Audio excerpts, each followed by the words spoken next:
Hello. Hello. How's it going? It's going. What's happening, everybody? Welcome. Happy Sunday. It's Sunday, so this is our Sunday live haul. And we were talking about whether or not we should bring the puppy with us upstairs with us for our show. And we realized there was a real good chance that there would be demands for a puppy appearance. So we went ahead and brought her up. She's a little more squirrely this time. She wants to chew on stuff. But she says hi, everybody. Ripley says hi. She's another week older from last week. Mm-hmm. And you want to hold her for a second? She can chew on your face? Yep. Anyway, so we'll see how long she lasts up here before we have to take her down. Tasty. Look at her. She's a little more squiggly. But she wanted to say hi. She'll probably sit on my lap a little bit and chew on her bone. But anyway, welcome to the show. I'm Katy. This is Vikki, aka Victoria, when she wants to be taken seriously, aka lover of cute dogs and cute puppies, aka my fiance. So welcome to the show. Good to see you. I think this is like what, our third week in a row? Something like that at least. Let me take the squiggles from. She's already squiggly. Yeah, look at this. Look at this little tail. Look. She's real cute. Anyway, welcome to the show. We're back. We can't run over much. We have to keep this show probably to an hour and a half because max because we are going to hang out with Dana because it's her husband's birthday, or it was yesterday, I think. It was yesterday. Before. I don't know. It was yesterday. So anyway. Yeah, now it's birthday dinner. Yes. Birthday dinner, early dinner. So with lots of friends. Yes. So that's what we'll be doing. And maybe you'll hear some little chewing sounds right now because she's chewing on her bone in my lap. Anyway, welcome to the show.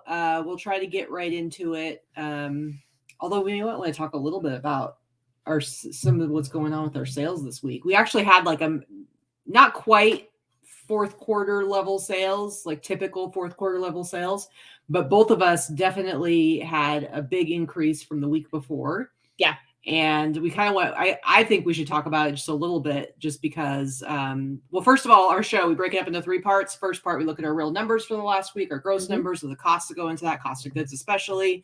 Middle part of the show, we look at our sales highlights from the last week, some of the cool stuff we sold or interesting things.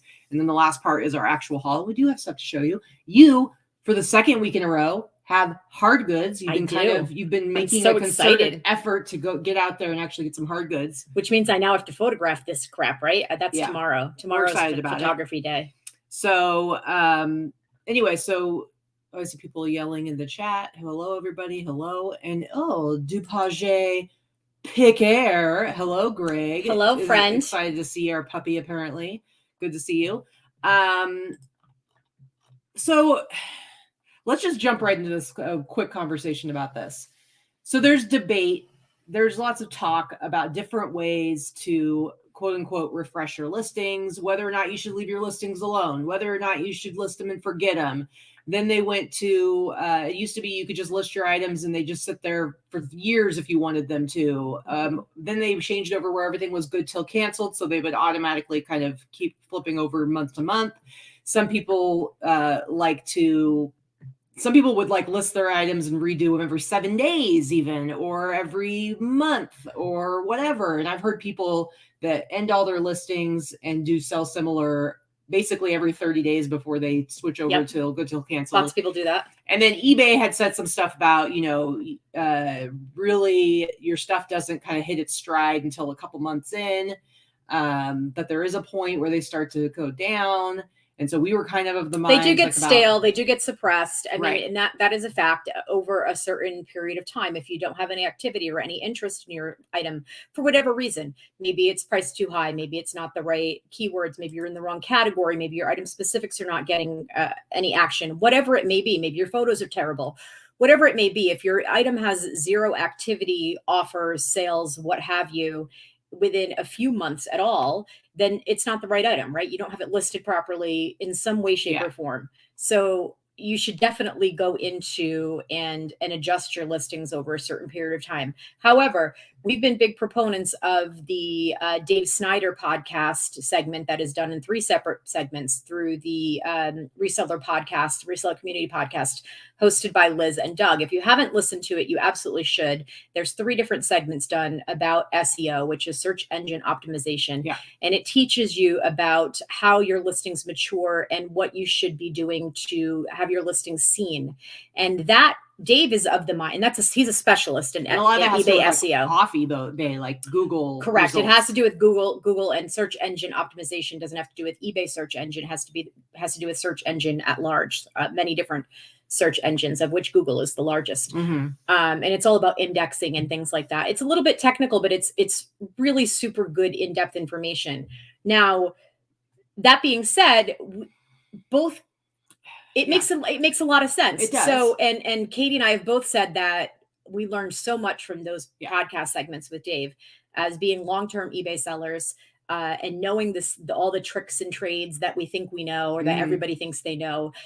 His information was extremely informative, and he is someone that specializes in eBay SEO. Companies hire him to perfect their SEO. And by companies, I mean larger companies, probably not thrifters, probably not people of our caliber, but larger companies. Yeah. And just real quick, I want to say, from listening to him talk, it really solidified our belief in what we understood about when you list something on eBay. There's a certain amount of time it takes, like she was saying, to mature, to index out, to go out into Google. And so like ending your listings 30 days or less is kind of a big mistake. And we still definitely believe that.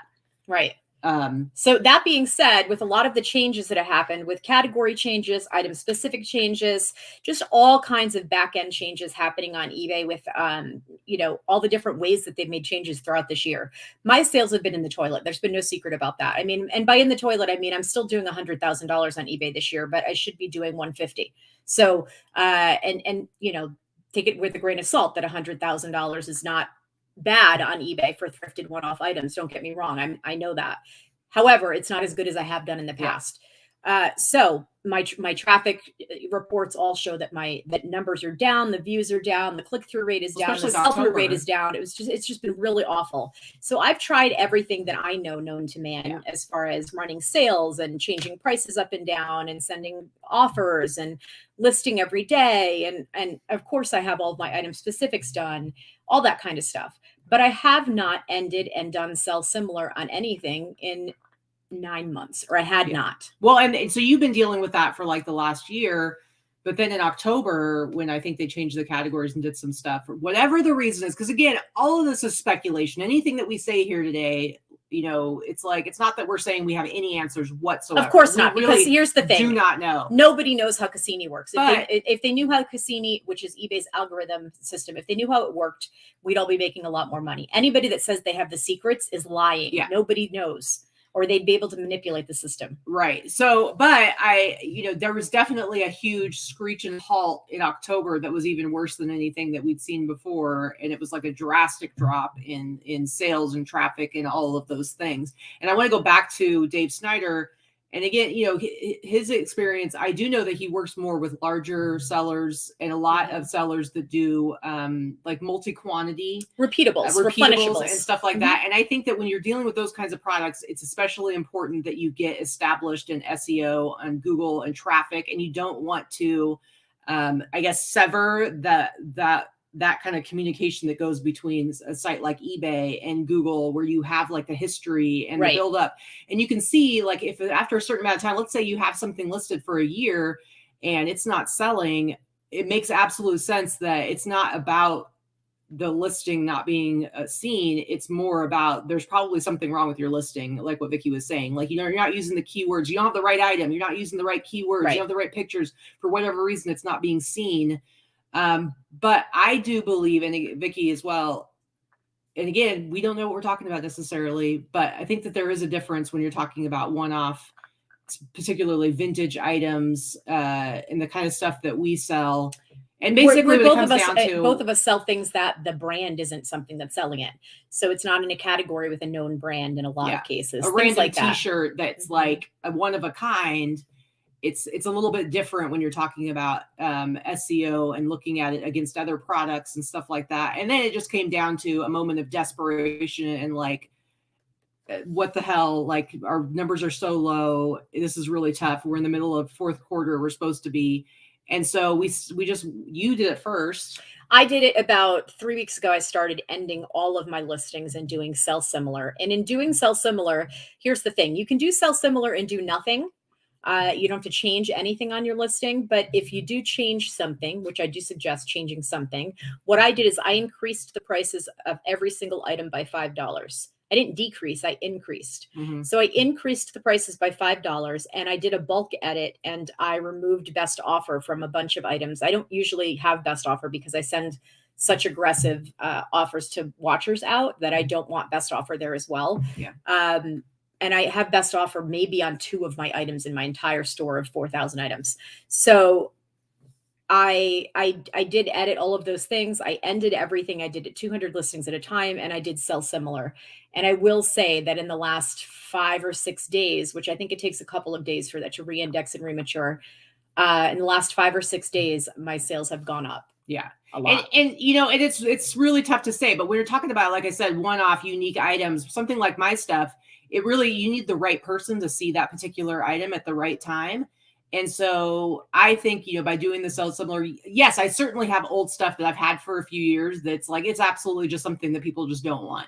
I have old T-shirts that I probably never would pick up now. I should go in and pull out some of my inventory and get rid of it. Absolutely. But at the same time, I'm not running out of space. It's not costing me anything on eBay to keep listing it. So I don't necessarily care.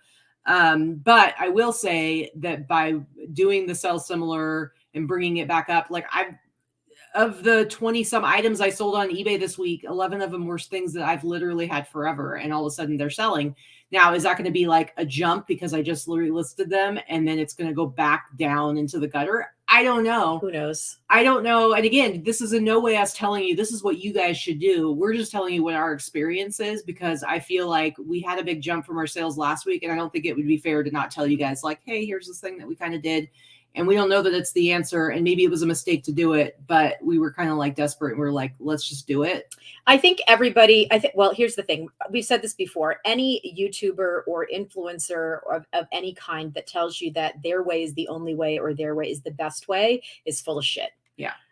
Because there are so many different ways to run your businesses, and there is no one way that works for everybody. Right. And what we try to teach is what works for us. We talk about what we do and what works for us and why it works for us. However, that may not work for you. One size fits all does not work for everyone on eBay or in e-commerce in general. So what we always suggest is play around and figure out what works for your store. Do you want to do free shipping? Do you not want to do free shipping? Do you want to use GSP, or do you want to sell yourself international, ship yourself international? There are so many different ways for you to run your business, and not one of them is the only way or the correct way, regardless of how many YouTubers will tell you that their way is the only way. Again, they're full of shit. There's nobody that has their way is the only way or the right way. Yeah. I will say that I don't think anything should be listed less than a month. Like I think that is a mistake.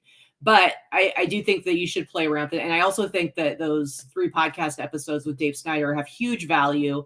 But like I said, he does this for a living. So I think he is somebody that you can listen to. But you got to remember that he's working with really large sellers with multi-quantity replenishables often and stuff like that. And I do think that there is a slightly different angle you're coming from when you're talking about SEO and the best ways to market and sell those things.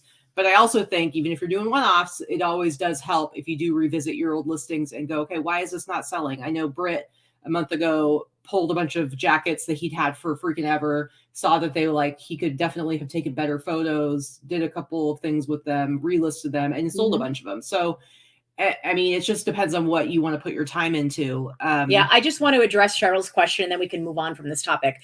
But Cheryl asked, what do you do about the stuff you have cross-posted? I don't do anything because I personally do not use List Perfectly as my hub to end my listings. So I only do my editing on eBay. I don't, Etsy is definitely a list it and forget it platform because it doesn't matter. It keeps the same item number forever. You don't need to re-index things on Etsy. It doesn't work the same way. But I don't go and end my listings using the List Perfectly main hub when I sell something. So for me, I still open up every platform to end all of my listings every day. I realize that that's probably not the most effective way to do it, but that's how I do it because I don't have everything in List Perfectly that's cross-posted everywhere anyway. Everything is in List Perfectly, yes. but all of the places that it's cross-posted may or may not be correct in there. So for me, I still have to open everything to double check. So, but if you wanted doesn't change to, if anything. you were listing directly into List Perfectly, there's no reason why you couldn't end your listings on eBay and then just push them out from List Yes. Perfectly as new listings. Yes, there are And several. you can do that with all your platforms. Liz has done videos. There are also several videos about how to relist and delist and relist on any platform using List Perfectly. I'm not going to get into it here, but there are videos that say that. So ending listings do not hurt your store ever. No. You can end listings for any time. I mean, the only time you can end that you are in trouble for ending a listing is if it actually is an auction and has bids. Right. That's the only time. I mean, we'd all be in trouble for all of us who cross post because obviously you have to be ending listings on a regular basis that you don't sell on eBay if you sell it on other platforms. So, all right, let's go. Okay, let's go get on into our stuff. I think we did a pretty good job of keeping that relatively short so that we could address that.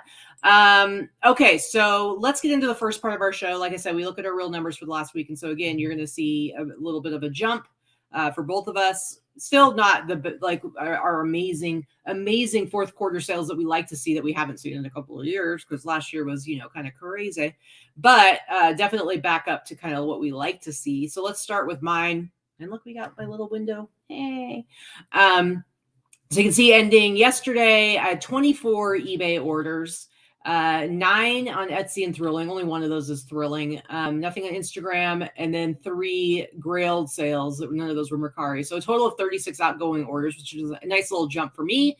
eBay, hallelujah. It's a Christmas miracle. Baby Jesus has come to town. I actually did over $2,000 gross sales on eBay for the first time in I don't know how long. So $2,128.53. As I was saying before, 11 of those 24 listings, 11 of them were old items that I just relisted this last week, and bam, they sold. 11 of them. $700 of this is stuff that's been sitting in my store with nothing happening. $702.91 on Etsy and Thrilling. Just one of those is Thrilling for $70. Grailed, I did $239 with those 3 items. So my total, again, hallelujah, I actually hit over $3,000, which I would love. If I could average $3,000 a week for the whole year, I'd be happy. So $3,070.44. Same. I did last year. Yeah, I would love that. If I could just maintain that, I'd be happy. $212.42 for shipping. You can see the breakdown of the fees. My cost of goods, of course, I sold more stuff, sold some bigger items. So my cost of goods went up $500. And my net total sales, just over $2,000. Again, I would love to be able to do that every week. $2,014.32. Average sale price gross is $85.29, which is fantastic. I sold some bigger dollar items. I like to be at 70 or above, so I'm really happy with that. My net average sale price, $55.95. So again, I'm super happy with how my numbers came out this week. I would love to be able to maintain this or go even higher for the rest of the year. Who knows? We will see. Let's see what Vikki did. So Treasure Boxland asked, could you girls mention, especially Vikki, which sites sell specific items? So I cross-post everything on every site. Me too. So, I sell the majority of my items are vintage. So everything applies for vintage.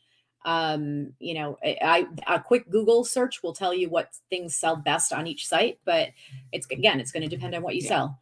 I sell almost entirely vintage, so my stuff is pretty much on every platform. There's occasionally a few things here and there that are not vintage, and so they don't go on Etsy in that case, or occasionally there's something that very rarely, something that's a girl's item, a woman's item, and so then that won't go on Grailed, but for the most part, pretty much everything goes on every single platform. All right, let's look at your numbers.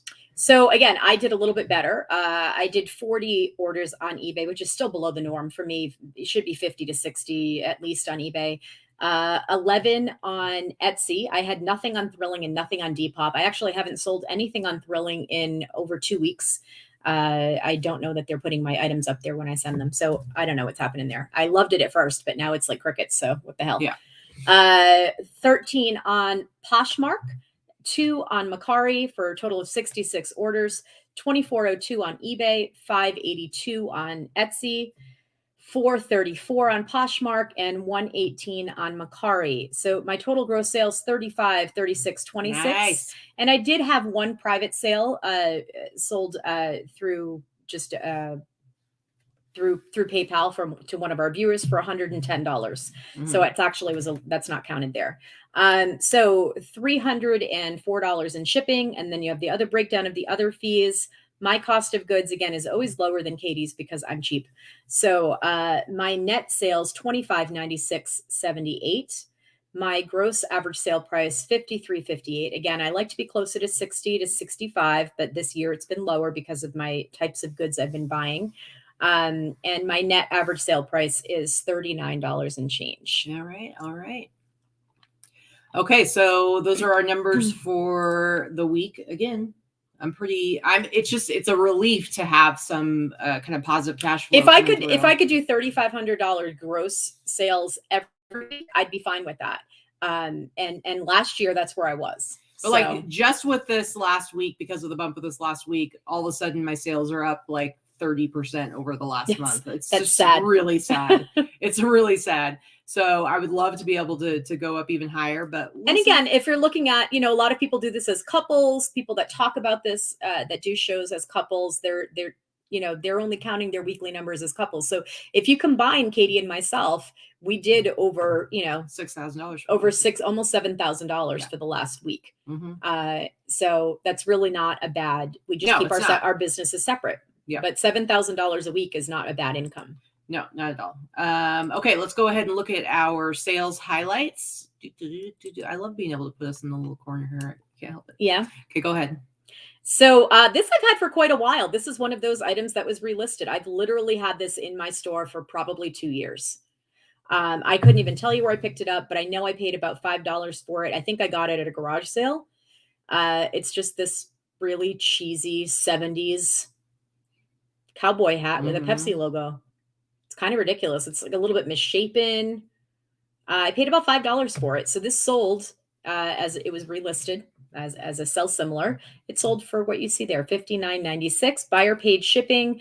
I think the shipping actually cost me closer to $14 because this was about 2 to 3 pounds and a little bit on the large side. But I always charge $7.75 on the smaller items. So I thought it was pretty cool. Very nice. I can see a certain person pulling that off. Yeah. I don't know who, but it wouldn't be me. Maybe Matthew McConaughey. Yeah, maybe. Yeah, he could maybe pull that off.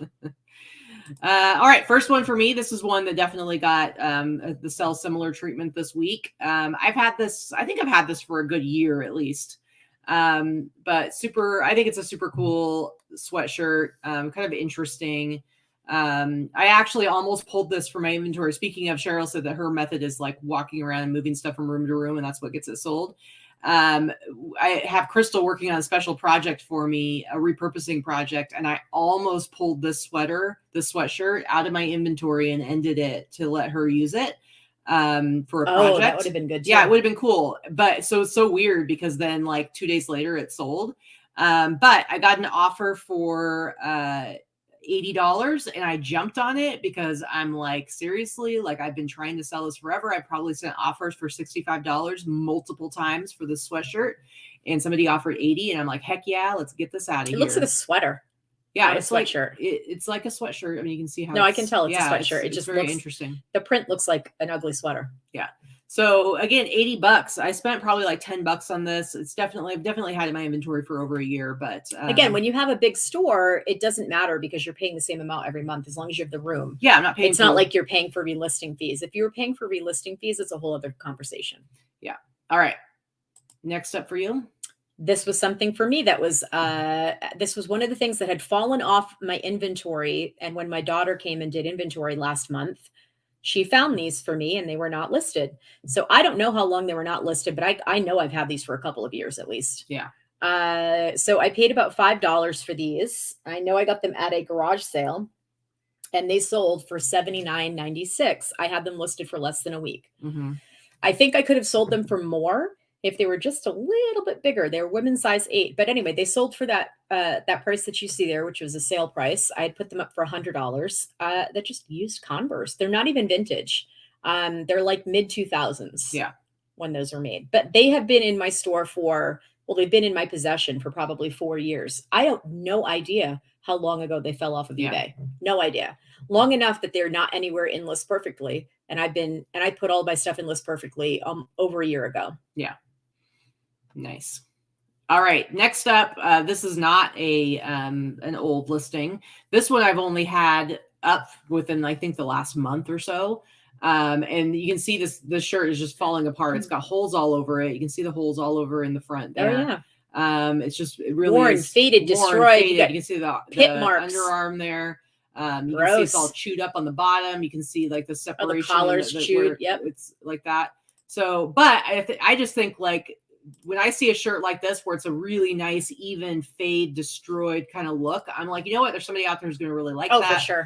So I price it up, and guess what? I sold it for that full sale price, $97.99. And even better, it actually sold to a television production, because the guy contacted me, was like, hey, I want to buy, oh, I just got bit.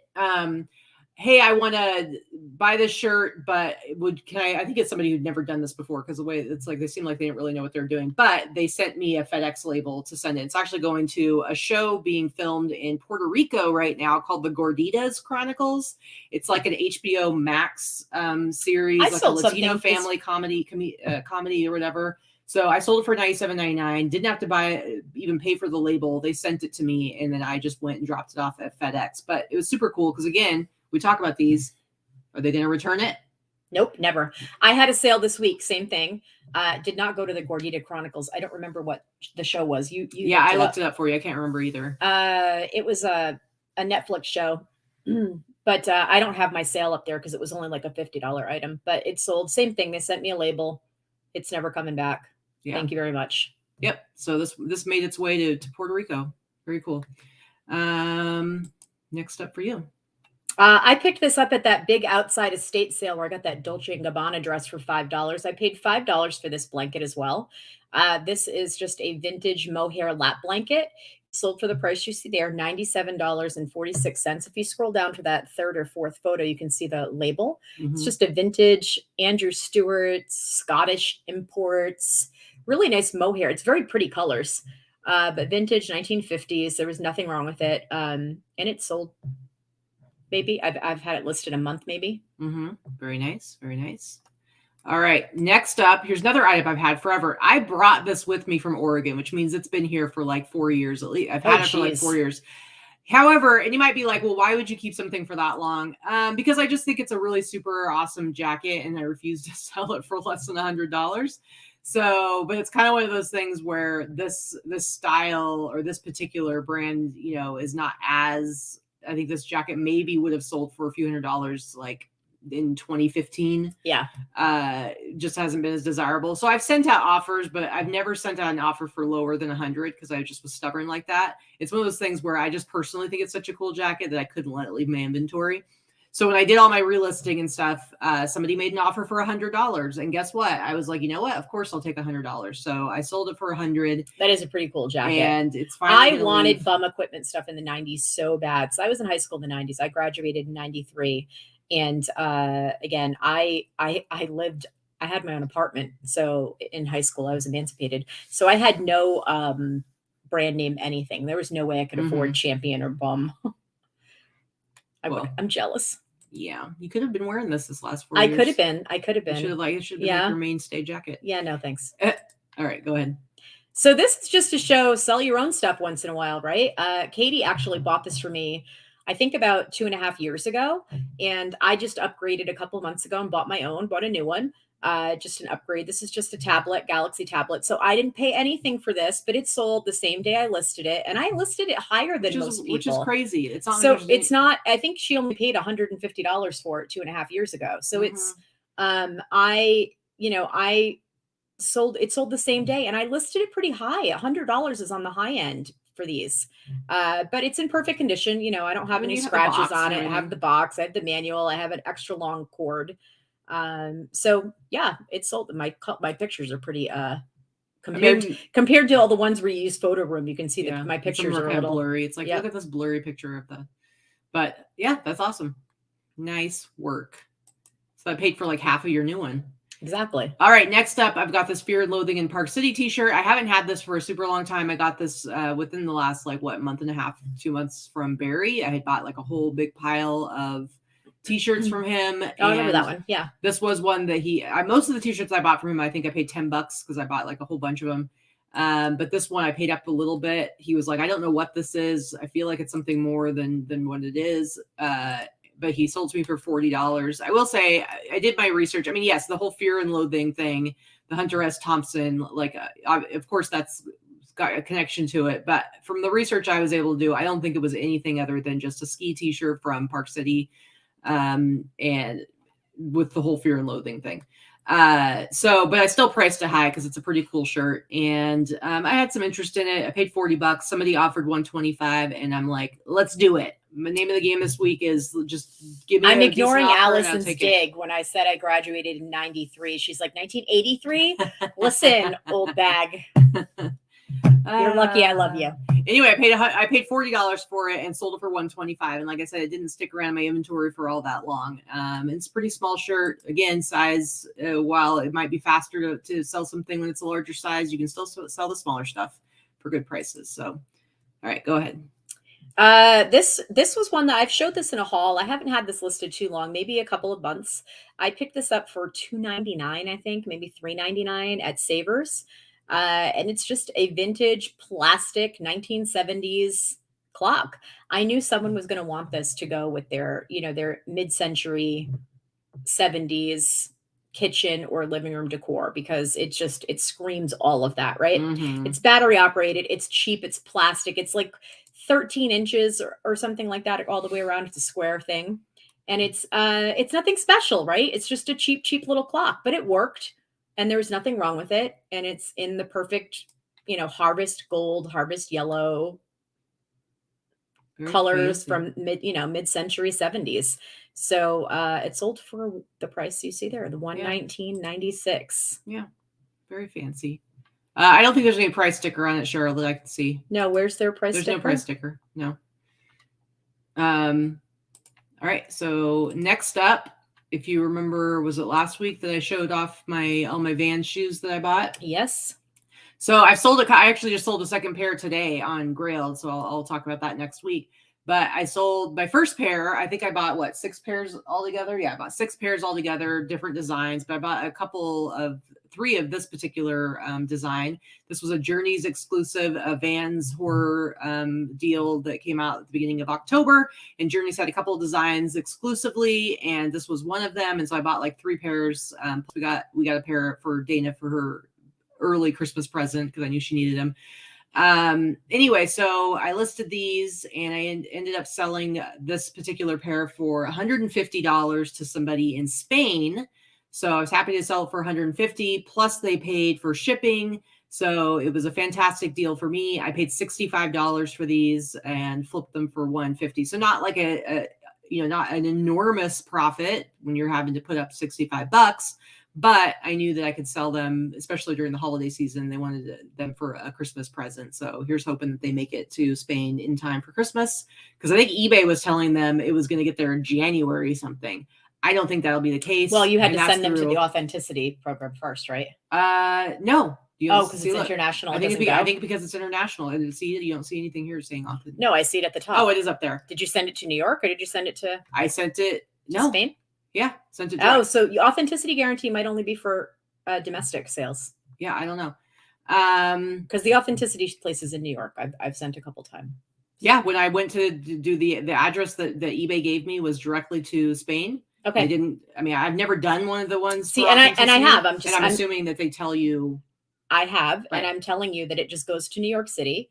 Okay. And it goes somewhere in New York, and then you do not have communication with the customer ever again. That's the problem with the authenticity thing. It goes to New York, they authenticate it, they ship it to the customer. You have no communication with the customer again. So, you can no longer contact the customer through through your sale. So I didn't even think about it, and I just looked at the address they told me to ship. So I'm assuming they would have told me the address to ship to would be New York. Yeah, Allison says domestic only for authenticity program. Thank you. I wasn't aware of that because it hasn't happened to me, and I don't sell a lot of sneakers over $100, but I've sold a couple.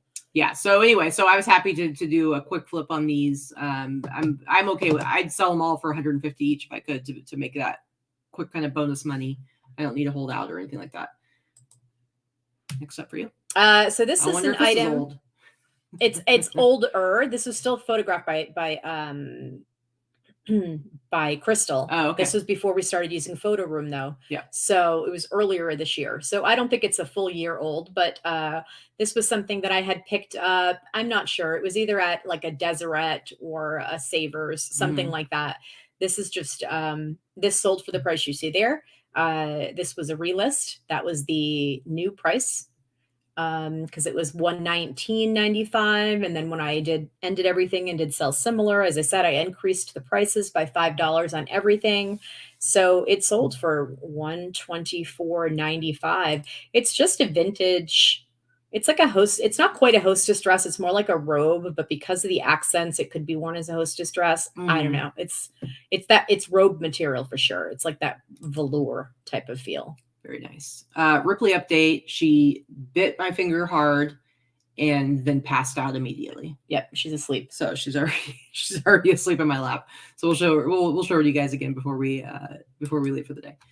All right, next up, this is my biggest sale for the week. This is a Metallica T-shirt. This is not one that got relisted or anything, because I have only had this for a couple of months, I think. I did sell it for kind of a lower price than what I had originally wanted to sell it for. I was hoping to sell it for $300 at least, but I'm okay with selling it for a little bit less. Somebody made an offer for $250. I paid like $100 for it, so $250. I'm like, I'm due an actual high price sale. Dang nabbit! Like so many times I've been selling like lower price stuff, and I feel like I've just been clawing along with my sales, and I haven't sold anything higher priced in a while. So $250. Again, I paid like $100 for it. It's just a cool vintage Metallica T-shirt. So next up, this one actually sold on best offer. This was not from them, actually. Offers to watchers, I should say. It sold for $195.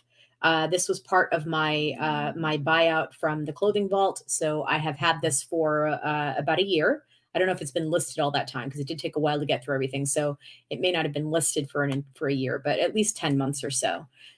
So this sold, and it has some issues, but it was the issues, it's only in the lining.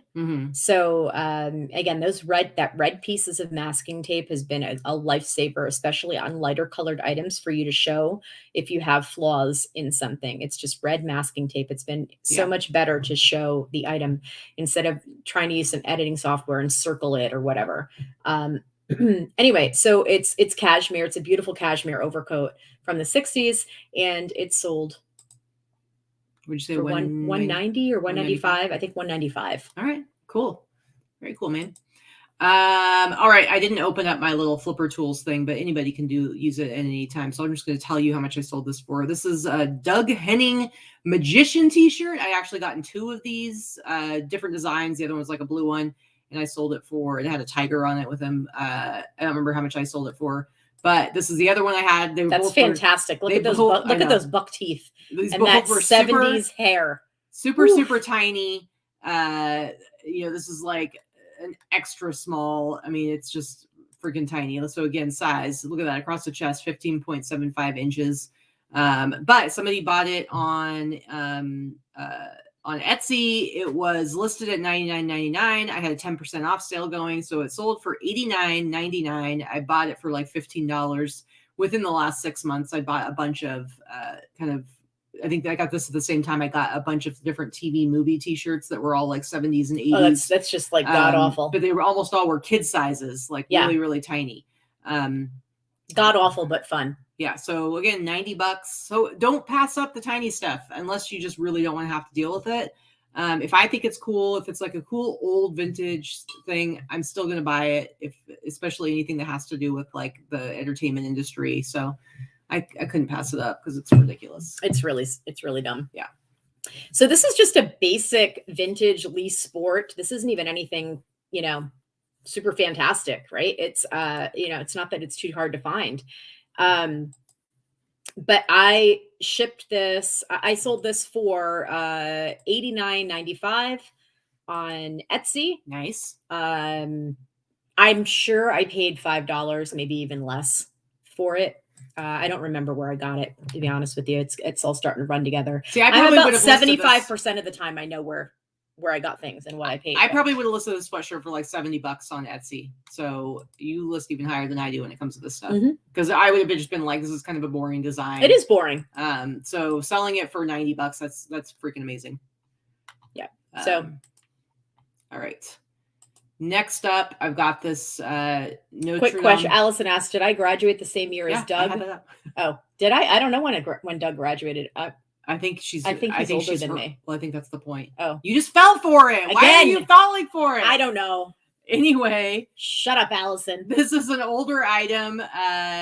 Probably one that I got relisted on eBay before I ended up pulling it down because it sold on Etsy. But as you guys know, or some of you know, I barely listed e-jackets. Like I think I listed a couple of jackets, or I'm going to list a couple of jackets here this week, but I rarely pick up jackets. I'm kind of not really into them as much anymore. Just because I like streamlining everything. But so I've had this one for quite a while. I've had to have had it for at least a year to 2 years. Anyway, but I had it listed on Etsy. It sold again. I had it listed for $99.99. It sold for $89.99. It was on sale for 10% off. But I probably paid like $20 for it. But it went to France. So again, I didn't have to pay the shipping. They paid for their own shipping. Plus I made some extra money on that shipping. And so I probably made like $100 on this anyway. And now it's out of my hair and goodbye.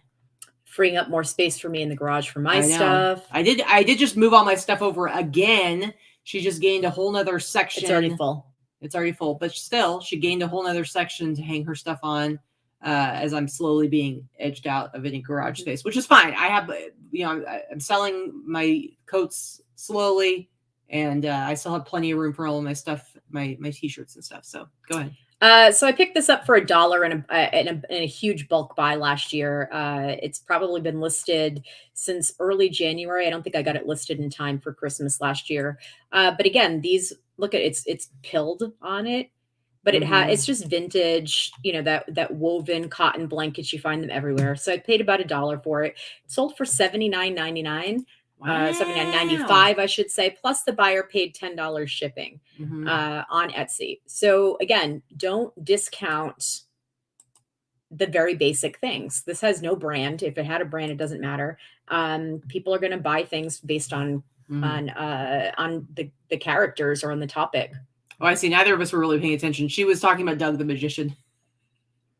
Oh, that's funny. You suck, Allison. All right. Anything else? Nope. All right. Next up, I have this Dallas Cowboys sweatshirt. Now, this one I've only had up for, I think I listed it like a week ago at most, maybe a week and a half ago. So this one's just something I got from yesterday's fits. I paid like $20 for it. It's funny though, because I had it listed for $99.99 because, Dallas, it's a better design than like the one that Vikki had listed. So something like this, I'm like, okay, I'm going to list this for $100. I like how it has all the signatures. It's not actually signed. It's printed on there, but still it's a cool design. And I know it's going to have like names of different players that people like. So I did price it for $100. But it's funny because I had a couple of different people that were trying to make offers. One guy offered, he was like, the whole thing of like, I'll pay you $50 and I'll pay right now. Like people do that. Like that's somehow some negotiation tactic. And I'm like, generally when people make me offers, I assume they're paying me right now. So you telling me you're going to pay me right now doesn't really make a difference. Whatever. Sure. And so I was like, no, I'm not going to do $50. And so then he like made an offer back for like, I think 65. And I told him 75 was the absolute lowest I would go. He didn't respond, and somebody else swooped in and offered 88. And I was like, thank you very much. Bye-bye. Would have taken a little less. And so I sold it. Like, I love it when that happens. Like when somebody's offering you I feel like I want to send screenshots when people are like, you're never going to sell it for this. And then you sell it and you're like, yeah, bite me. I don't, but I want to. Yeah, they don't deserve it. But I mean, I'm sure they'll just go look themselves and be like, oh, it sold for more money. All right, what you got here? So this is just, I talk about these every time I have them in a haul, but always, always, always pick up these alpaca type of sweaters. I have never seen one in like a cardigan style like this before, but you get there's cardigans, there's pullovers, it's alpaca, and they've got this like little Peruvian design on them.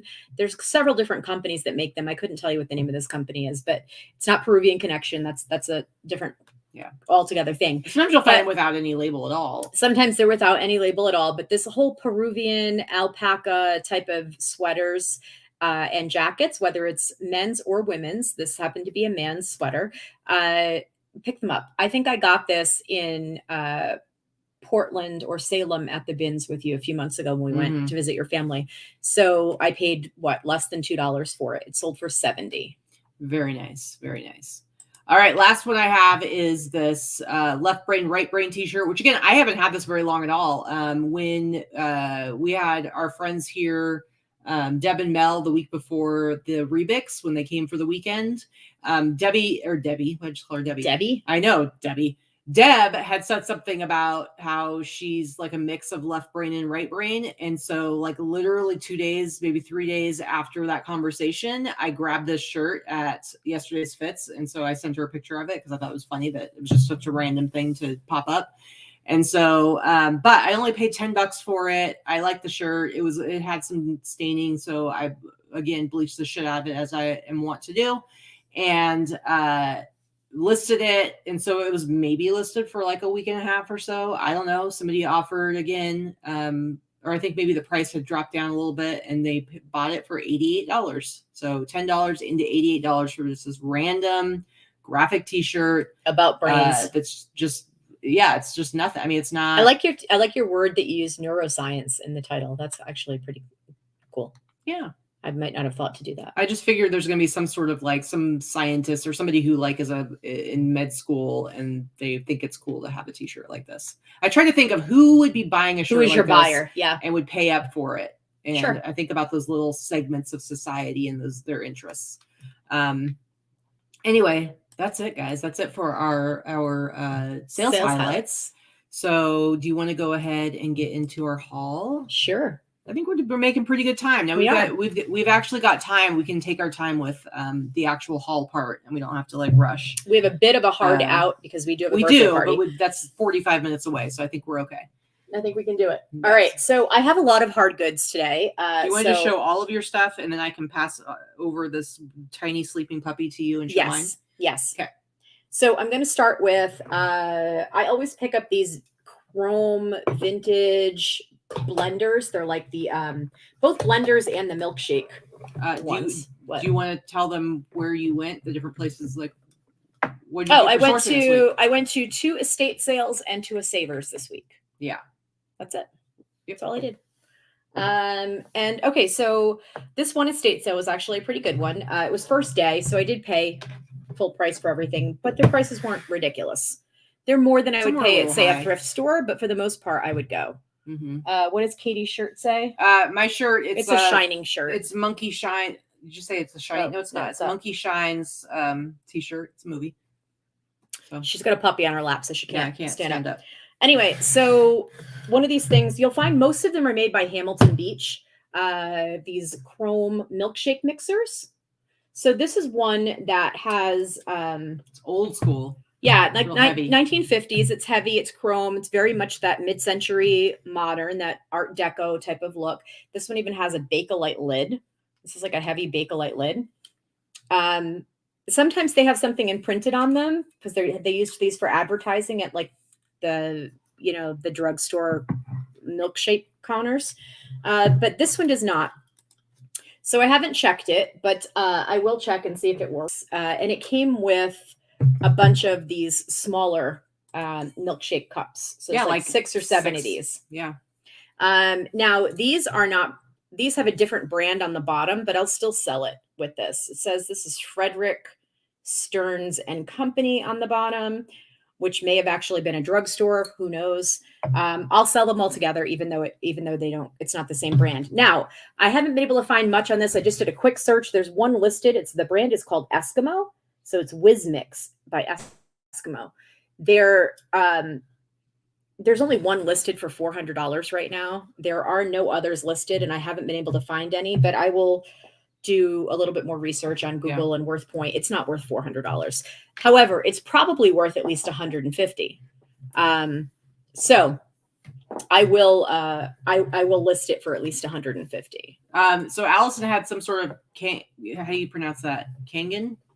I don't know. Water machine. She sold for $1,400 on Mercari That's awesome. that she paid $375 for. So Yeah, I first of saw all, it. I saw it. She, crazy flip. Put it on Instagram. Second of all, who's shopping on Mercari that's spending $1,400 on an item? That's crazy. Well, Google. That's pretty cool. Somebody Googling looking for the machine. It's Very like, cool. I think she looked up, it was like almost $4,000 is the retail price on it. And Crazy. And so if somebody's Googling where to find one and they want one and it's $4,000 and they see one that's been tested and works at for $1,400. That's pretty cool though. Shit, yes, son. Shit, yes. Very nice cool. sale. I know, sleeping puppy cam shot. I know, right? We will show her before when we switch over here. All right, so moving on. Next item I picked up. So that blender I paid $25 for. So I did pay up a little bit for it. I mean, I think for the whole, having a whole set, and I know they don't all go together, but still having all those cups. Yeah, cool. I think I can get $150 for it, maybe even a little bit more depending on the platform. So something else I always pick up, you guys know I always pick up Gemmy or Gemmy, Gemmy. The animated everything by Gemmy generally sells. So this was outside with the plants at the estate sale, and I knew it right away. It paid $5. See, the sticker's still on it. This is a musical pot.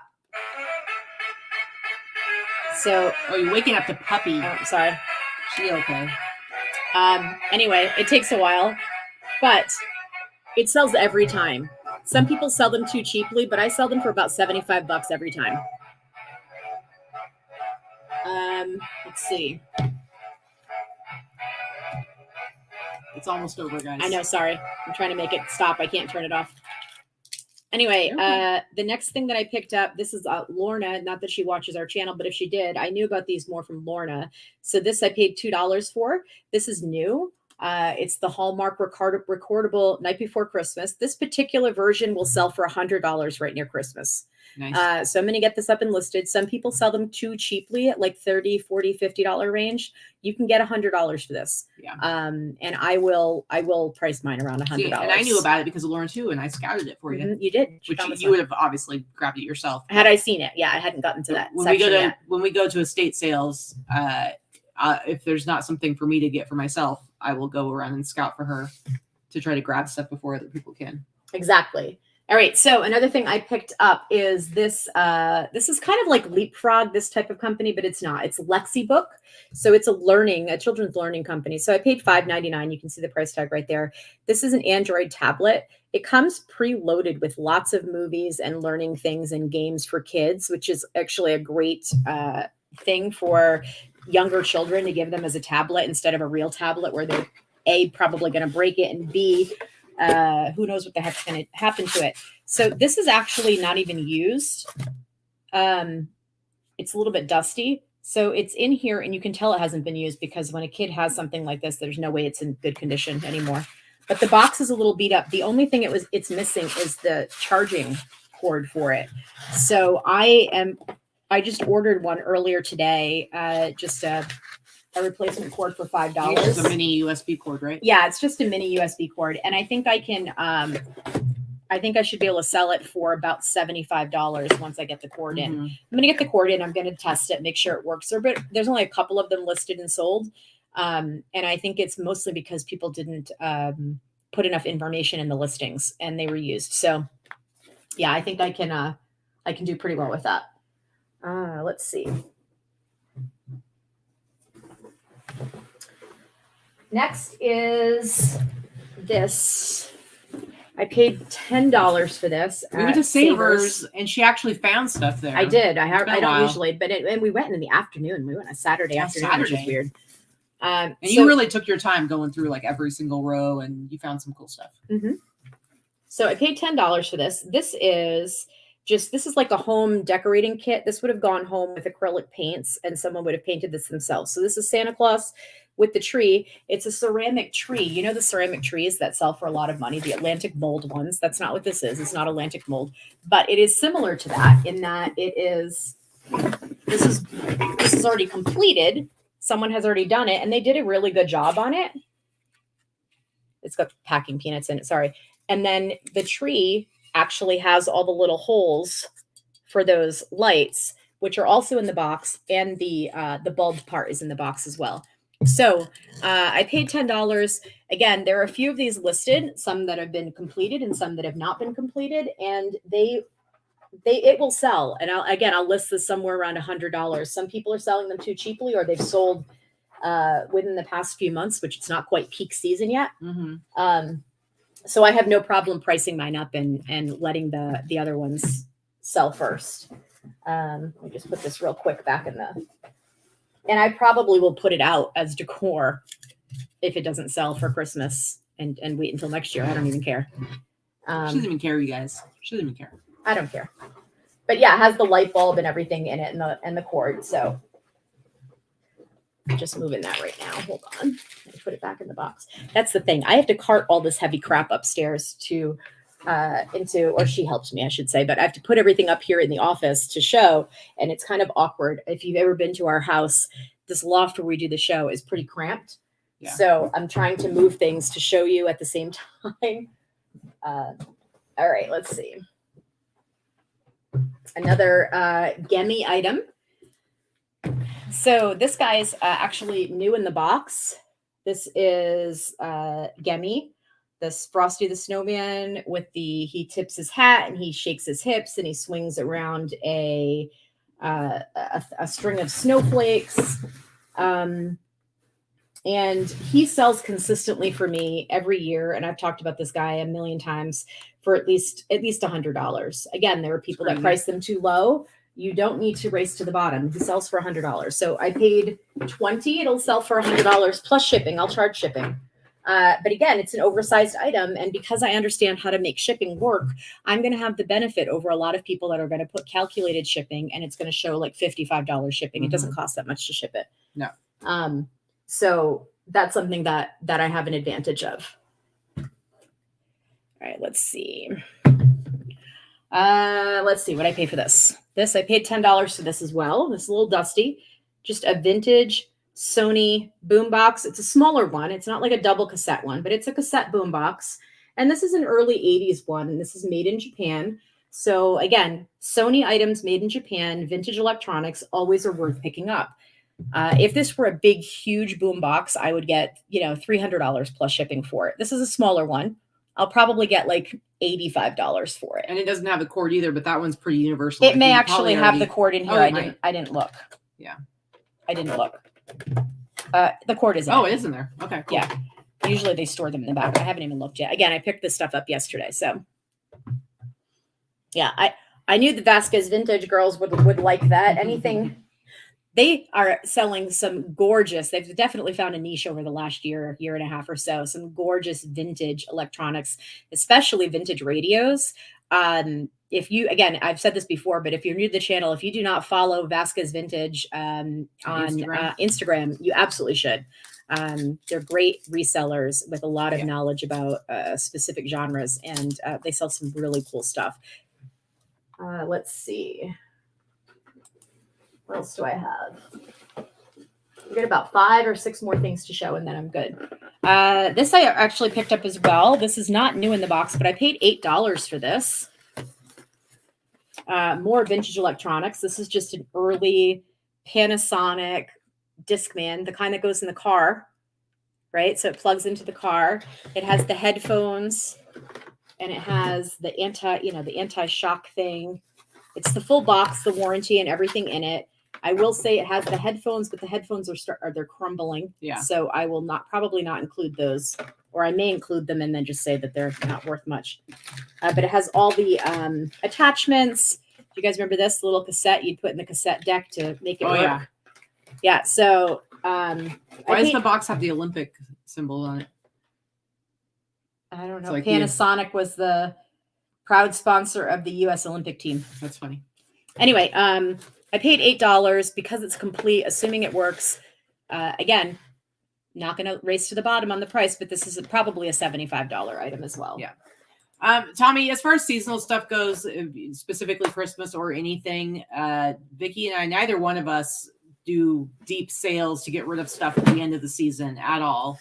The only thing that we pay attention to is, it's getting to be winter season. Like if I have stuff sitting around that's more like sweatshirts and coats, then I'm gonna make sure to get it listed. But she keeps the Christmas stuff up year round, and it just sells a lot more during Christmas time. But she's not trying. And to it sells for higher prices Yeah. at Christmas time. I don't have a shortage of shelving space. I have a shortage of space for clothing. So, let's see. Another item I picked up, again, paid $10 for this, paid up a little bit for it, but vintage latch hook kit, NFL Steelers. It's brand new. I don't always pick up latch hook kits. It depends on the subject matter. Some of them sell really well. Christmas ones sell really well because they're pretty much all vintage, right? I don't think they even sell these things anymore. But this one will probably sell for the $60, $75 range. Again, this is something I think will probably sell on Etsy. It's a great Christmas present. It is a great Christmas present for somebody who's a sports fan. Let's see. I'm gonna have to stand up to show you this one. Sorry, guys. Of course, it's heavy as hell. This will be a bitch to ship. Get ready now. All right. So sewing machine, Singer sewing machine. I paid $25. They are not all worth picking up. The older, the better, if it works. This did have everything with it. It does have the manual. It has the foot pedal. It has all the stuff. It was last serviced in 2013 because there's a receipt showing the service. And I'm going to assume that it works. I'll turn it on, make sure that everything moves the way it should. But this particular model, the Touchtronic 2005, was made. Yes, the brand is 2005. It wasn't sold in 2005. Probably 70s. Just based on like the 1975. Nice. So this particular model sells for $200 to $250. They had this priced at $25 at the estate sale. Again, I just looked up the model. So I'll probably list it for $250. It's a memory machine, so it has like some early electronic components to it in the 70s that probably didn't exist. And then they had a newer Singer sewing machine, which was the cheesy, cheap-ass plastic Singers that they make now that was still in the box that was newer. They had that priced at $99, which I don't even think it sells for that brand new. And they had this priced at $25.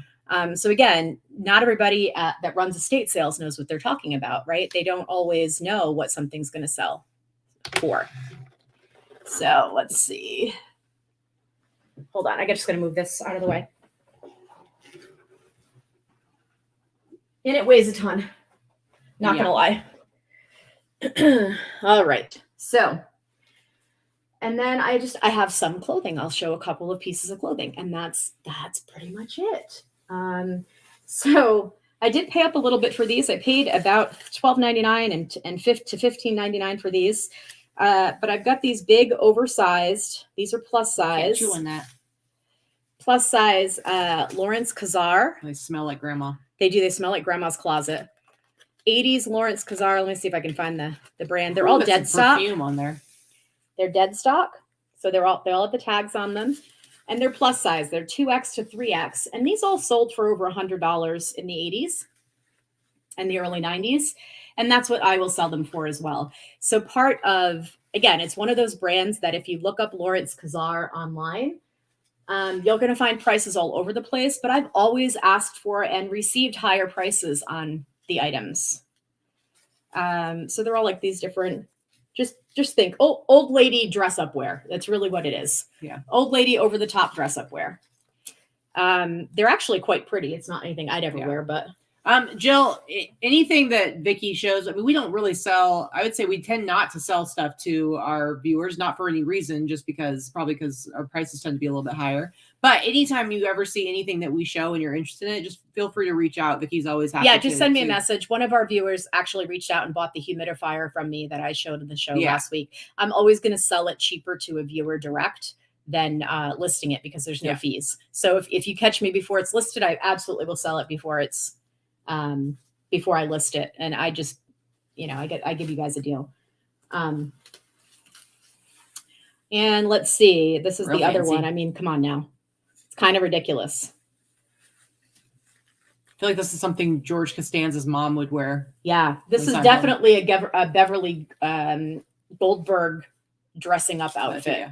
But they all have the tags on them, and I paid anywhere from $12.99 to $15.99. I'm going to list them all for about $100 to $125 on various platforms. They do sell cheaper on some than others.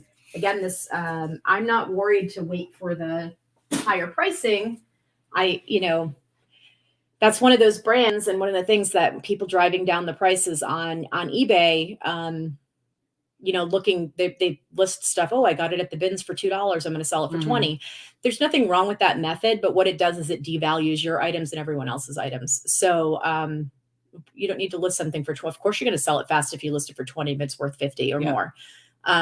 That's probably not the smartest business strategy, but I understand it. Yeah. And then the other thing that I picked up at an estate sale, again, I paid $25. This is a vintage bottle of Cartier, Must de Cartier Eau de Parfum. So it's about 75% full, and I thought it would sell for a little bit more, but I will probably sell it for for about maybe $75. So Joyce had said that she sells more Christmas after Christmas. I've definitely seen that trend with other sellers. Yes. What do you think that is? Do you think it's like just I think it's just people. I think it's Christmas? nostalgia, and I think it's people get together and they start talking about. Do you remember Grandma's house at Christmas when we used to have this thing? And then they go home and then they look for it and they want to buy it. I sell a lot of Christmas on Christmas and in the first few days after Christmas for that reason. And it's always vintage Christmas stuff, right? It's because they remember it from their mom's house or grandma's house. So there's some nostalgia attached to it. Christmas is one of the most nostalgic times of the year in general. So I don't take your stuff down after Christmas. You're going to do well. No. All right. And two more pieces, and then I'm done. Katy actually did go to these estate sales with me. And generally speaking, if there's clothing advertised and they show clothing, there's a big mad rush to buy the clothing at these estate sales. So we hardly ever get, or she like hardly ever vintage finds streetwear good stuff. vintage streetwear stuff. That's usually the guys. A lot of competition. So this particular one, they didn't even advertise anything in the closets. And the one closet they showed had like 2 things hanging in it. So I assumed that there wasn't any clothing, but Katy was able to find a bunch. I think she's going to show some. I'm going to show it. My eyes. But I did see these, and I grabbed these, and I was going to give them to her. And then she said, okay, you can have them instead. So I'm a little full of regret over one of them, but I found a bunch of T-shirts. I'm going to show you what I found. And I felt like, I was like, you know what? You can have these jackets. I hate listing jackets anyway. But one of these jackets I do wish I had held on to, but whatever, she could have them. So vintage, this one is probably early 80s, maybe late 70s, just a vintage windbreaker. It's got the ribbed collar on it. And like on a the sleeves. It's almost like a bomber. But it's just, again, we're in Vegas. So UNLV Rebels, University of Las Vegas. And that one's a cheaper one. They'll probably list that for maybe 60 or so. This is the one that I really like. And this is a satin made in the USA. I would say this is a Swingster jacket, even though it doesn't have the brand, but it reminds me of a Swingster. So this one is definitely 80s. Satin bomber. It's got the Reb, who is the Runnin' Rebels UNLV guy. He doesn't have a gun anymore. They've changed it.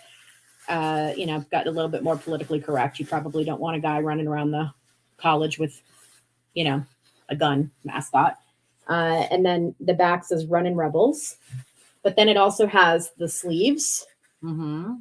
Also say UNLV Runnin' Rebels. I think I'm going to list this one somewhere around in the bottom too. List this one about 150 and then see what happens. The Runnin' Rebels are specifically the basketball team. Correct. Okay, so that's it. I had some really good crap this year. Colleen says she just got here and wants to know where Ripley is. Well, you're in luck because I got to hand her over. She's a little sleepy now. She's a little squiggly. You want to take the blanket? She's a little squiggly right now, but look at that chubby naked belly right there. Isn't it cute? Isn't she cute? She's a cute little baby. She's been a little squiggly because her mom's making a lot of noise, showing off her hard goods over there. But there she is. I'm going to hand her over. But yeah, like Vikki was saying, usually we hadn't been to estate sales in a while, but when I do go with Vikki, generally, if there is anything that I would want, it's gone super fast. And I hate the whole like trying to rush to get it first. And so usually like I'm out of luck and I'm just helping her and maybe I'll find a mediocre sweatshirt or whatever. But like she said, because there weren't any pictures, this particular estate sale company clearly doesn't really care about clothing and doesn't seem to care about stuff like T-shirts because they priced them super low. I think they were 50 cents 50 cents each. But then they had all this other stuff that was definitely priced up and they hadn't even put up a picture. So like I said, Vikki, I walked in there and Vikki was like, here, Katy, I have these for you. And she handed me those 2 jackets and I looked over and I saw on a shelf 2 stacks of T-shirts and I could tell just by part of what I could see, the UNLV logo, I knew immediately those were vintage T-shirts. And so I went running over, grabbed them. And she was like, well, you got to at least give me one of them. And that's when I decided I'll just let her have the jackets. So nothing mind blowing, but seriously, it was exciting because I do spend up quite a bit for a lot of my inventory now, even just regular vintage T-shirts. I'm usually paying anywhere from $5 to $10 to $15 for my bread and butter stuff. So actually being able to get some T-shirts for 50 cents was like a magical moment for me because I just don't do that kind of thrifting. I don't go hunting like that. I don't like to fight. I don't want to have to chase it down like that. She doesn't want to beat off the bros at the at the bins. So I got 22 T-shirts for $11, so 50 cents a piece. They came in a few different categories. Again, a lot of them were just kind of real basic stuff. So like I got a stack of like car T-shirts, like nothing crazy. These are ones that, maybe I'm going to sell for 30 to 40 bucks a piece. They're nothing like out of control or even that exciting. It was more a matter of they're 50 cents. I'm going to buy them. If they were $10, I wouldn't have picked them up. But for 50 cents, I'm going to get them. So I got those. And then they must have really been into the whole the Taco Bell Chihuahua because seriously, it's like so many of these Taco Bell. She's watching you. You watching? So many of these Taco Bell Chihuahua T-shirts, which aren't crazy huge sellers. They sell probably for around 50 bucks a piece at the most. So I'll list them all. Maybe depending, some of them need to be bleached. 50 cents into $50 is well, yes, of course, but they're not like $100 T-shirts. So I might list them for 70 bucks if they clean up nice and best offer and send out offers for 50 bucks and stuff like that. I really like, most of them are white. I like this black one. I think it's kind of cool. I think I'm in love. But just a bunch of these, they're great sizes, nice big sizes. But let's just say I can sell them for 50 bucks a piece. So that's pretty good. Nice little stack. You got like 6 of them. Yeah, nice little stack of those. And then obviously they were Rebels fans there. A bunch of really cool T-shirts. They might sell anywhere from 40 up to 70 bucks a piece, depending on what they are. Some of them aren't very exciting like this, nothing special. But I got some cool ones. This particular one is like the student government, entertainment, and programming. So the back has kind of a cool graphic that I haven't seen before because it's not specifically a sports one. The big our sports ones, like this one's a really nice one. Feels like dead stock. Nice big red, great big graphic on the front of it. This one, academic excellence. This is an NCAA. It looks like a hockey stick, so that's kind of cool. It's got the shark on it. I always like the ones with sharks. It's like the coach Tark. So Tark the shark. Jerry Tartarkian. Yep. So that's a cool one. I really like this one. It's got the roll sleeve, a nice big colorful graphic on it. A couple of boring ones. This one I think is super old based on the tag. I think it's 70s. It could be 70s based on this tag. Right there, if not 70s, early 80s at least. And the graphic is pretty terrible, but it's kind of fun. UNLV Rebels. Got a couple with this graphic on it. Time for Revenge. It's a specific game against New Mexico State on February 15th, 1990. So that's kind of fun. Got a couple of those. So Tommy says Ripley's like, what's Mama doing? Looks like Katie's a mama now. Katy already was a mama with Grizz and Luna for sure. But yeah, the baby's a little different for sure. And then just a couple. So those were all kind of the groupings of the T-shirts. And then like a random one like this. It's like maybe they're dogs. Maybe it was their dogs. Missy and Jazz. That's cute. And then a couple that didn't fit into those categories. I really like this one a lot. This one's awesome. You know how I feel about my movie T-shirts. This is a Casablanca. Here's Looking at You Kid, Humphrey Bogart on it. Just a really cool shirt. This is from 1991. Slow down, you're talking really fast. Jeez. Sorry. Anyway, this one's from 1991. This isn't going to be like a crazy seller, but maybe I can get close to 100. I think I can get $100 for this. So it wasn't like we stumbled upon like $500 T-shirts or anything like that. No, but there's This is one pretty of the good higher stuff for valued 50 ones. cents a piece. Yeah, so I think I could sell this one for $100. It's a good size. And then the last one is this really cool LA Lakers 87-88 caricature T-shirt. And this is another one I think I could probably sell it for $100. This is probably one of the best ones. But yeah, a good one. So a pretty good score, 22 T-shirts for $11. And I should make some decent money off of that. So, and then, hold on a second here. Let me move this stuff. Like Vikki said, we did go to, we went to Savers. The other place that we went, we went to Zia Records because we were getting Johnny a gift card for his birthday because like me, he likes to go to Zia Records. And so Vikki went. She hates going into the record store with me. Usually she sits in the car, but she decided to go in and look at the clothing, and she found a couple of T-shirts, and she's probably full of regret for letting me buy this one. But she handed me I gave her first dibs because I was feeling bad. Yeah, so I should have kept that one. So she handed me like 5 T-shirts, and I went through them, and I gave most of them back to her. I was like, "Oh, you can go ahead and get this one," but I did snag this one, which is a '90s Cruella Deville 101 Dalmatians T-shirt. Awesome graphic, I love it. It's got It's probably $100. It's not single right stitch, but it's on the '90s Walt early Disney 90s tag. Character Fashions tag. It's a nice size, extra large. I love the graphic on it. I think I can definitely sell this for $100. I'll probably list it for $200 and hope to get $100 out of it. It's a great size. Yeah, I'm kicking myself. I could have kept it. She could have. I kept the other 2, which I didn't show. But you know what? I give you stuff all the time. You do. So I was pretty happy about that. I think it was like, wasn't it like $7.99? No, it was like $4.99. Was it? Because there were other ones that were priced up quite a bit more, and I was like, I'm not paying $15 for this shirt. So there were a couple other ones that she got. So let me show you. I got a few other things that I had gotten previously at yesterday's fits. Some great college sweatshirts. What is that? SD, SM, and T. What the hell's that? The hard rockers. Somebody tell us what team that is. The hard rockers. You can look it up when you go to list it, but right now. Well, I know, but people like to contribute in the chat and in the messaging. Anyway, I think that's a great graphic. And I've got this UCLA Bruins sweatshirt that I actually really like a lot. It's got a great all over print graphic. Oh, that is cool. The front. This is football. This is the back. Very cool. Love it. I don't think I showed this last week or the week before. I think you did. Did actually. I? Actually, maybe I did. This Flintstone sweatshirt. Well, you showed a couple Flintstone things, so. I did. I think I did. Let me see if there's anything else I need to show.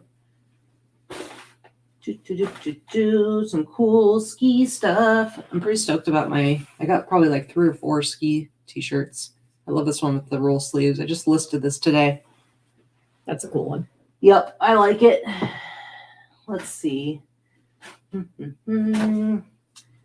Oh, this is kind of interesting. I just listed this yesterday too, or day before, so I had to do some research. So this one says Jackson Family Honors, and I'm like, what is this shirt? This is such a weird shirt. Like, what is Jackson Family Honors? And then if you look at the back, it's got like a family tree. It says where there's unity, there is strength.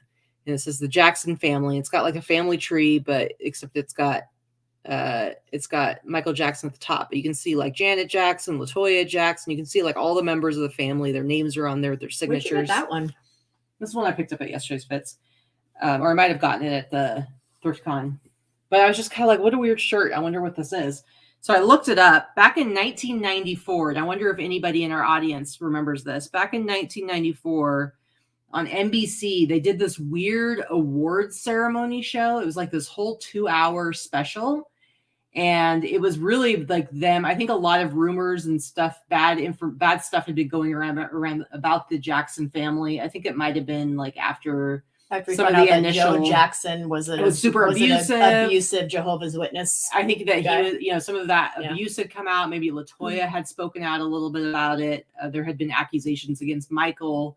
So it was like they decided to do this really bizarre, like narcissistic 2-hour awards ceremony, which they only awarded awards to 2 people. And one was Elizabeth Taylor and the other one was some record label guy, executive. And it was basically them showing off how normal they were and like what a strong family they were. And it was just really weird. And I read all these reviews because I found like all these articles of reviews from 1994 and basically people saying this is the most bizarre, crazy, cringy thing we've ever seen in our lives. Well, and so the Jacksons are pretty cringy. It's unfortunate. Yeah. They all have fantastic music, but yeah. So this is the T-shirt. Anyway, fucked up family.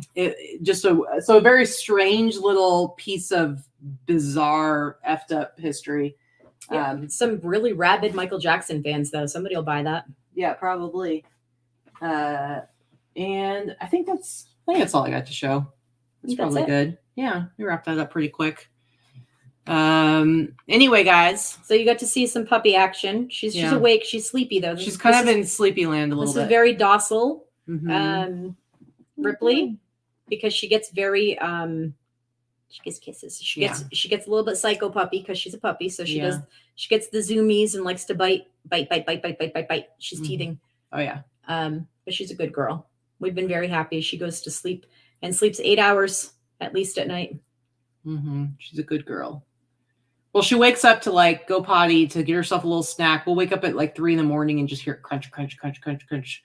And but she knows when she's in her kennel that she doesn't get to come out until the next morning. And so it's crazy. Like the last 3 nights in a row now, she's been fine. She had like maybe 4 nights that she was waking us up in the middle of the night. Maybe 4. But she learned real quick. And now she knows. So Ebliss reseller. Hello, friends. Yes, cringy, but great music. Jermaine was my favorite. Yeah, you're exactly like cringy. That's exactly the right word. Like, I'm not so much a fan of the family themselves or Michael Jackson sketch at least. Yeah. But well, I mean, the dad, he was horrendously abusive. The music is fantastic. The music is fantastic. So it's it is what it is. It's the Jacksons have been if you're of a certain age, the Jackson family and various components of them are like the soundtrack of our lives, right? Yeah. See, this is what's happening. She's getting chewy. Her name is Ripley. She's named after Ellen Ripley of the Aliens franchise. So she's named after, in my opinion, one of the most kick-ass women in cinema history. She's 11 weeks old now, I guess. Probably close to 12. Close to 12 weeks old. Yeah. She has her first vet appointment is going to be this coming Friday. She already gotten her first round of shots, but she'll be going to the vet on Friday to get her next round of shots and kind of get checked in and checked out by our vet. She's under 3 pounds. She's a little teeny tiny one. We'll see. She may end up getting to be about 6 or 7 pounds. We'll see. We'll see. She's a squiggly little pup. So let's see if there's any other questions there. Oh, Jill asked, do you end listings that have watchers? Yeah, I'll end listings that have watchers. Watchers are not buyers. Yeah. I don't care if I have 75 watchers on something. If I've had it listed long enough and nobody's pulled the trigger and I've sent offers and I've had sales, and then that means that something's wrong with the listing, whether it's the price is too high or my photos are not great or whatever it may be, it means that it's time to relist it. Yeah. So watchers are not buyers. And same thing with people that, don't like to end things on Poshmark that have lots of likes on them. If you've sent out multiple offers and nobody has bought them, who cares if it has likes? Yeah. Likes are not buyers. You want people to buy your stuff. She doesn't care. Yeah. All right, guys, we got to go. We got to go get ready for, I'm getting chewed on right now. We'll take her downstairs so she can terrorize the other dogs again. And let me give her to you so I can shut this down. She's squirmy right now. She's a little squiggly. Anyway, guys, thank you so much for coming and hanging out with us. I think later on this week, we'll probably be putting up another unboxing video. Yep, Vikki. I'm going to do another vintage unboxing this week. She's got a couple boxes. She's got a couple boxes that came that are like real basic kind of bread and butter type vintage that you're going to use to kind of go over like identifying vintage, like construction and stuff like that. Yep. And then I think you have another box coming. So I think this week and next week, I think you're going to have a couple of unboxing videos to watch. So you guys that maybe are wanting to learn more about vintage, how to identify it, women's vintage. They're not an hour long. They're not an hour and a half long. I do try to keep them 30 minutes and under. It's a lot of information in one listing, in one video. So I'm going to try to do them as frequently as I can purchase box lots. maybe that's only going to be a couple of times a month, but I'm going to try to keep up. People seem to like them. They get a lot of attention and a lot of questions and a lot of comments. So people always ask, teach us vintage, teach us vintage. That's the best way that I know how, is to just keep showing specific items. And I'm sure there's only so many T-shirt hauls you guys can sit through at any one given time. So there's definitely, when it comes to women's vintage, Vikki's knowledge is much, much wider than anything I have for T-shirts. There's a lot more to learn, a lot more detail, it's really hard to teach, but I think she's chewing on your necklace. So if you are wanting to get more into vintage women's clothing, which I think there's even more of it out there because less people know what they're looking at. There are a few people that have done vintage videos before. I'm certainly not reinventing the wheel. And there are a lot of resellers that are very, very knowledgeable that I follow on Instagram, and a few on YouTube as well. But it is it's very nuanced. It's very difficult to teach. And it's also very difficult to learn. So it's one of those things that you either get it or you don't. But repetition will help people learn. So absolutely. All right, we're going to go sign off now. We will talk to you guys later. So be on the lookout for that video later this week, and we will see you later. Enjoy the rest of your Sunday, the rest of your weekend. Bye.